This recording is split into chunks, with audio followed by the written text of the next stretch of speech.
خطرناک صورتحال پیدا کر دی تھی۔ ہندوستان کے وزراء نے سرے عام کہنا شروع کر دیا تھا کہ اب پاکستان کو ہر حال میں ہندوستان کی برتری تسلیم کرنا پڑے گی، یعنی کہ ہندوستان کی بڑائی یا فوقیت تسلیم کرنا پڑے گی۔ اسی دور میں ڈاکٹر عبدالقدیر خان یورپ میں اعلیٰ تعلیم حاصل کرنے کے بعد سائنسی تحقیقات میں مہارت حاصل کر چکے تھے۔ انہوں نے یورپ میں ایٹمی تحقیق کے اداروں میں کافی کام کیا تھا۔ انہیں ایٹمی توانائی پر کام کرنے کا خوب تجربہ تھا۔ اس کے ساتھ ساتھ اپنی خودداد صلاحیت کی وجہ سے وہ دوسرے سائنسدانوں کی نسبت بہت مہارت رکھتے تھے۔ جب انہیں یہ علم ہوا کہ بھارت نے ایٹمی دھماکے کیے ہیں اور اب پاکستان کو دھمکیاں دی جا رہی ہیں تو انہیں بہت دکھ ہوا۔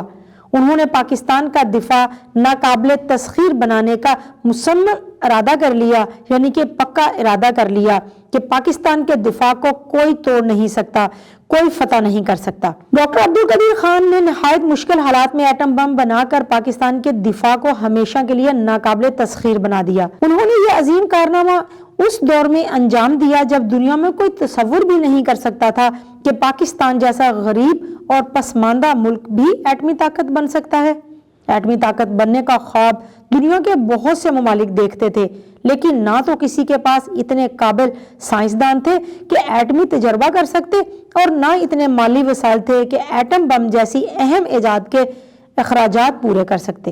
ڈاکٹر عبدالقدیر خان نے یورینیم کی افزودگی کا ایسا طریقہ دریافت کیا کہ بہت کم وقت میں اور بہت کم سرمائے کے ساتھ ایٹم بم بنانے میں کامیاب ہو گئے۔ ایٹم بم بنانے کی ایک وجہ یہ بھی تھی کہ ڈاکٹر عبدالقدیر خان نے اپنی آنکھوں سے پاکستان بنتا دیکھا تھا۔ ان کا خاندان آگ اور خون کا دریا عبور کر کے پاکستان پہنچا تھا۔ وہ جانتے تھے کہ پاکستان حاصل کرنے کے لیے لاکھوں لوگوں کو اپنا گھر بار چھوڑنا پڑا، ہزاروں لوگ شہید ہوئے، لوگوں نے بھوک، پیاس اور بیماریاں برداشت کی اور بے شمار قربانیاں دی۔ انہوں نے پاکستان کو 2 حصوں میں تقسیم ہوتے بھی دیکھا تھا۔ انہیں اس بات کا دکھ تھا کہ اب ہندوستان پاکستان کو دھمکیاں بھی دے رہا ہے، اسی لیے انہوں نے عہد کیا کہ وہ پاکستان کا دفاع ایسا بنا دیں گے کہ آئندہ کسی دشمن کو پاکستان کی طرف میلی آنکھ سے دیکھنے کی جرت نہ ہو۔ اس لیے وہ ہالینڈ سے واپس پاکستان آ گئے اور ایٹمی پروگرام کی بنیاد رکھ دی۔ کوئی سوچ بھی نہیں سکتا تھا کہ ڈاکٹر عبدالقدیر خان چند برسوں میں کامیابی حاصل کر لیں گے، وہ کام جسے کرنے میں یورپ اور امریکہ کے بڑے بڑے سائنسدانوں کی عمریں گزر گئی تھیں۔ ایک چھوٹے سے ملک کے ایک سائنسدان نے اتنی جلدی مکمل کیا کہ دنیا حیران رہ گئی۔ 80 کی دہائی میں پاکستان ایٹمی طاقت بن چکا تھا، لیکن کامیاب ایٹمی دھماکے 1998 میں کیے گئے۔ اس طرح پاکستان کو باقاعدہ ایٹمی طاقت تسلیم کر لیا گیا۔ ڈاکٹر عبدالقدیر خان نے صرف ایٹم بم ہی نہیں بنایا بلکہ دنیا کی بہترین میزائل ٹیکنالوجی میں بھی کمال حاصل کیا تاکہ ایٹم بم کو اس کے ہدف تک پہنچایا جا سکے۔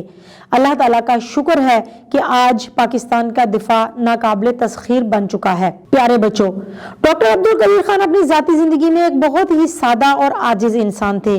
وہ سادہ لباس پہنتے تھے اور ہمیشہ سادہ غذا کھاتے تھے۔ انہیں اپنے وطن سے بے حد پیار تھا اور وہ اکثر اپنی محبت کا اظہار کرتے رہتے تھے۔ اللہ تعالیٰ نے انہیں جتنا بلند مرتبہ دیا تھا وہ اتنے ہی عاجز اور درویش انسان تھے۔ ان کی شخصیت میں ایک دلکشی اور جاذبیت تھی۔ جو بھی ان سے ملتا تھا ان کے اخلاق کا گرویدہ ہو جاتا تھا، عاشق ہو جاتا تھا۔ انہوں نے اپنی شہرت اور حیثیت کو ہمیشہ اچھے مقاصد کے لیے استعمال کیا اور خدمت خلق کے بے شمار کام کیے۔ ان کے نام پر بننے والے تعلیمی ادارے اور ہسپتال آج بھی وطن عزیز میں موجود ہیں۔ پیارے بچوں، ڈاکٹر عبدالقدیر خان جیسے لوگ ہی قوم کی پہچان ہوتے ہیں۔ یہ وہ ہستیاں ہوتی ہیں جن پر پوری قوم فخر کرتی ہے۔ ڈاکٹر صاحب نے اپنی پوری زندگی اپنی قوم کے لیے وقف کر دی۔ اگر وہ چاہتے تو اپنے علم اور اپنی قابلیت کی وجہ سے یورپ میں عیش و عشرت کی زندگی گزارتے، لیکن انہوں نے ایسا نہیں کیا، بلکہ اپنے لوگوں کے درمیان رہ کر اپنے ملک اور قوم کی خدمت کی۔ انہوں نے 10 اکتوبر 2021 میں انتقال کیا۔ پاکستان کی تاریخ میں ڈاکٹر عبدالقدیر خان کو ہمیشہ ایک ہیرو کی حیثیت سے یاد رکھا جائے گا۔ پیارے بچوں، امید ہے کہ آپ کو آج کا یہ ویڈیو لیکچر بہت اچھا لگا ہوگا۔ انشاءاللہ اگلی ویڈیو میں اگلے لیکچر کے ساتھ پھر ملیں گے۔ تب تک کے لیے اللہ حافظ۔